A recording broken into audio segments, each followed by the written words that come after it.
look and listen. Again, life happens so fast. And if you, as the adult, don't take responsibility to slow down and to notice your children, you won't have opportunity to speak into their development. You won't have the words to say. One father puts it this way: my family knows I'm busy, but after dinner each evening, I'm real intentional to help the kids with their studies. And then here's the part, this is the reason I include this. Anyone can compliment good grades at the end of the semester. I'm glad I didn't miss the real success that happened each night along the way. Our kids aren't only interested in us being there for the big finale, the grand performance. They're not just looking for the compliment of the 4 or 5 A's when they open our report card. They want us to be there to see the little victories along the way. You know, honey, your study habits are really improving. You know, just a month ago, that math concept was foreign to you, and look how well you're doing. Way to go. They want us to take time to slow down, to look and to listen. Number 2, encourage your child's strengths. Encourage strengths.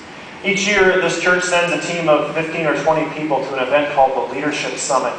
And one of the repeat speakers at this event, an author named Marcus Buckingham, is a real proponent of strengths. He says this: development happens best through building on strengths rather than constantly correcting weaknesses. Think about it this way. It takes little or no parenting skill to point out a child's weakness or mistakes. Anybody can do that. Instead, kids need adults who can identify and encourage strengths. And then number 3, this was a brand new one for me. Ask other parents for help. Maybe consider this your homework this week. Talk to the parents of your son or daughter's friends. Talk to maybe the volunteers who work with your kids in Kid City.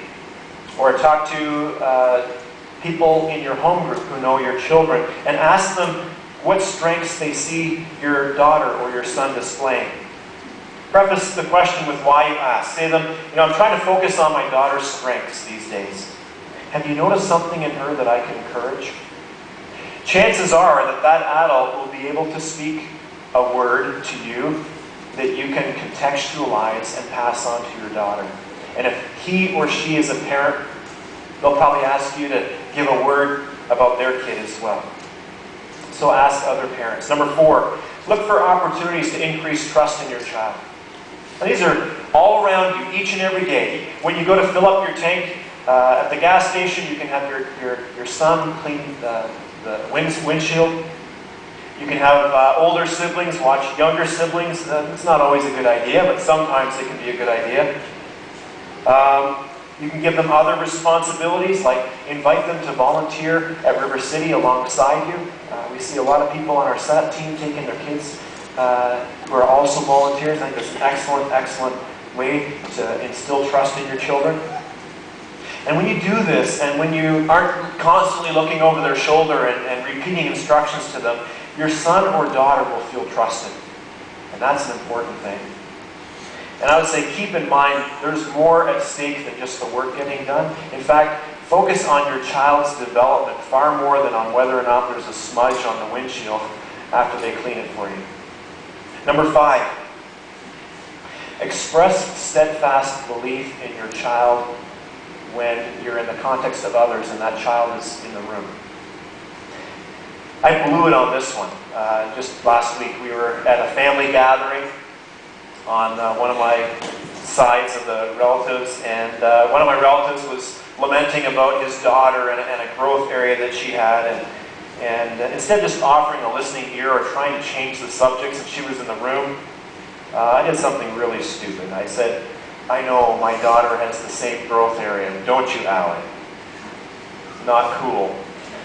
And she actually gave me a timeout for it, which I deserved.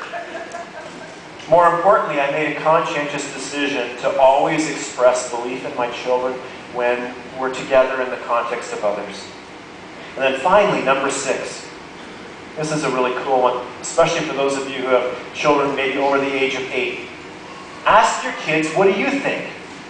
Right? We're constantly telling them, giving them instructions, giving them direction, telling them about our choices and so forth. Imagine the confidence generated when mom or dad asks a child to weigh in on a decision the family is making or on a discussion that you're having. Barb and I did this on the 30th. We were driving back from Kingston. And I don't know if others were traveling on the 401 on the 30th, but every overpass from Belleville to Toronto had a show of support for the Canadian troops. It was the most patriotic, coolest thing we'd ever seen. Like, I'm looking at Barb, she's in the seat next to me, and she's like, got like tears in her eyes, and she made me honk at each overpass. But there were emergency crews, like ambulances and fire trucks on the overpasses, and there were people with the ribbons and the Canadian flags, and they were waving it, and many of the trucks and cars were honking. All the way from Belleville to Toronto. I know one of them was. And as we passed Trenton, which had, obviously, with the military base being there, one of the best displays of support for the troops, I think it was Barb, she said to the kids, what do you guys think? Do you think we should keep our troops in Afghanistan, or should we bring them home? And man, did we ever get a lot of insight into how our kids make decisions. And not only that, their enthusiasm to engage in that conversation made it clear that they felt respected and valued as growing up kids.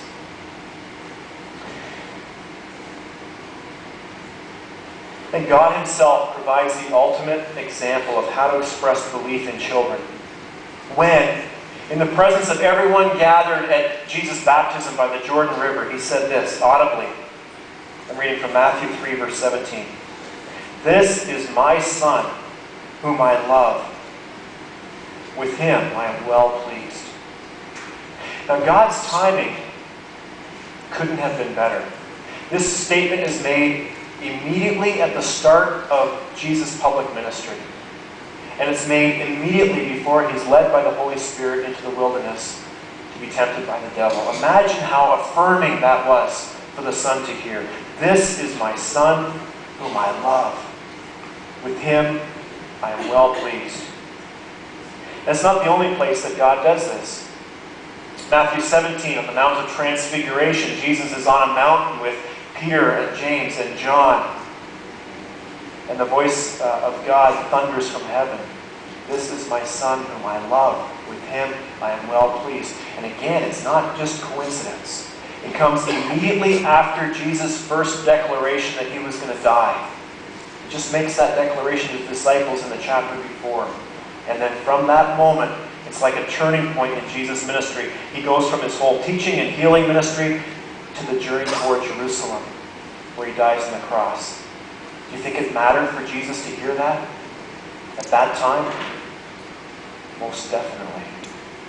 Now, in a far less spectacular and yet powerful way, you too, we as parents and as adults, can share this life-giving message with the children that we come into contact with, whether we're beside a river, or whether we're on a mountaintop, whether we're seated around the kitchen table, or whether we're kneeling beside their bed praying with them during evening prayers. I believe in you. All right, the second word kids need to hear is, "You can count on me."